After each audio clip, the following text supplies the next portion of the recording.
Jacinda Ardern will meet with US President Joe Biden in less than 24 hours. It's the most important meeting of the Prime Minister's US trip that's been plagued by her delegates being struck down by COVID.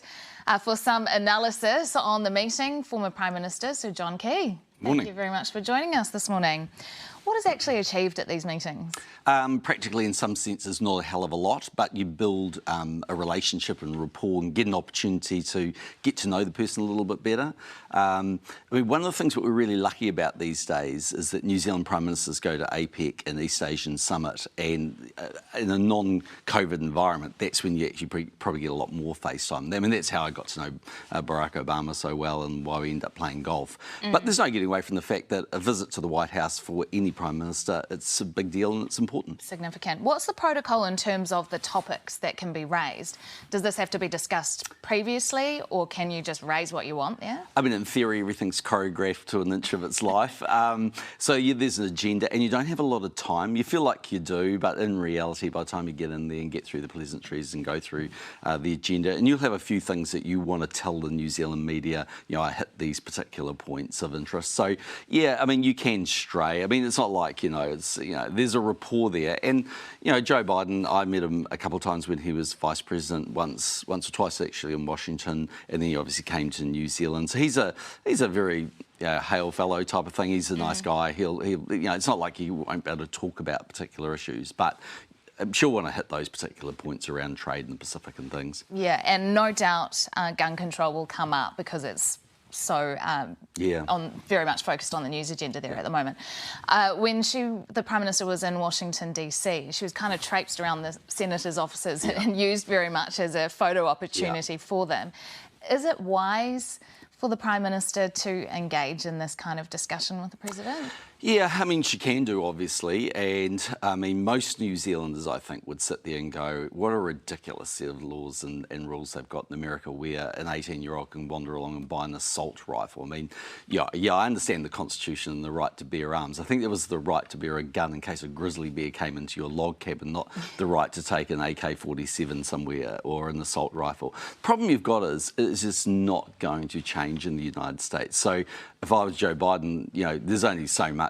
She can talk to him and she can say things, and 66%, two-thirds of the US public are actually on the side of gun control or greater rules around guns. But nearly half of them have a gun. Guns are everywhere, and it's just not going to change.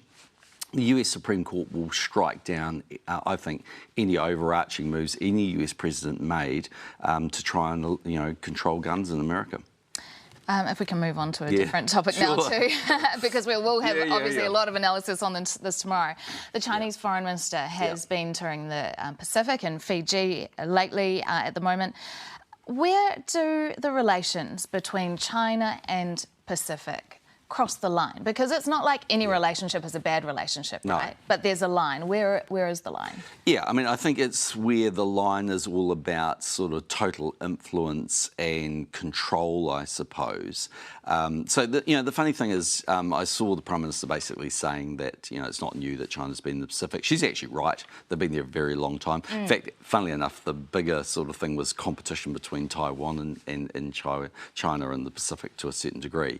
When I was PM, they'd wandered around there and built lots of different buildings, and most of them weren't, terribly good or, up to sort of, a use standard that would be, beneficial for the Pacific. So we actually tried to convince the Chinese to partner up with us, actually. And we built, for instance, a water reticulation plant in the Cook Islands and things like that. So I think going off to China and saying, hey, don't be in the Pacific, that's a waste of time. So you think work with them? Yeah, I think that's one thing. I think the other thing you've got to make really clear, though, to the Pacific leaders, China's been giving soft loans in the Pacific for a long period of time.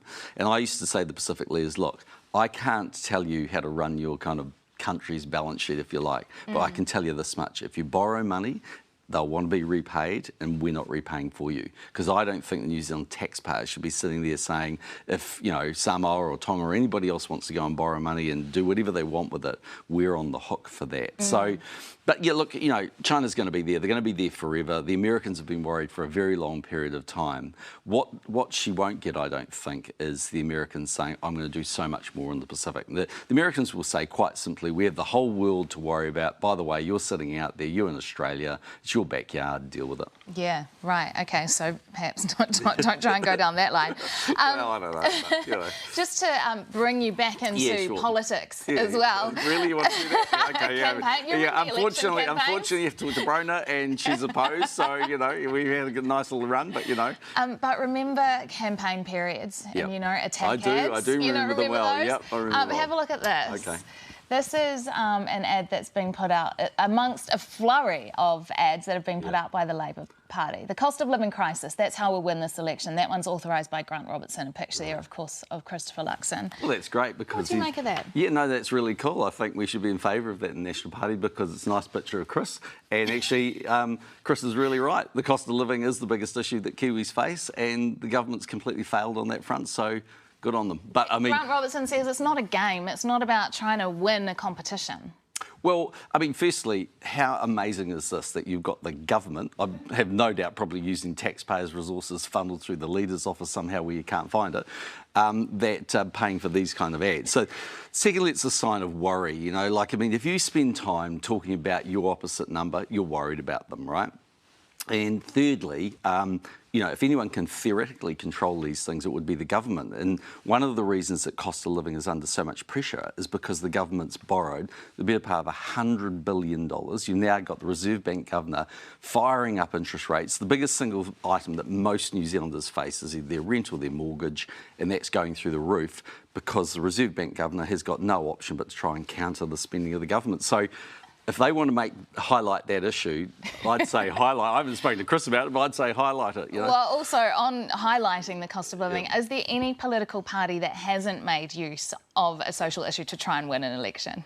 No, I mean, look, you think about it, every single election campaign is a campaign about ideas and about how you want to shape the country, and they ultimately always revolve around social issues. I mean, the big issues that matter in any election, the economy, law and order, health, education, all of those issues are at the forefront of what voters want to hear about. And but I just think it's amazing that you've got, essentially the opposition setting the agenda. And when the opposition is setting the agenda and the government's missing in action, that might be bad news for the government. Former Prime Minister Sir John Key, thanks very much for joining us this morning.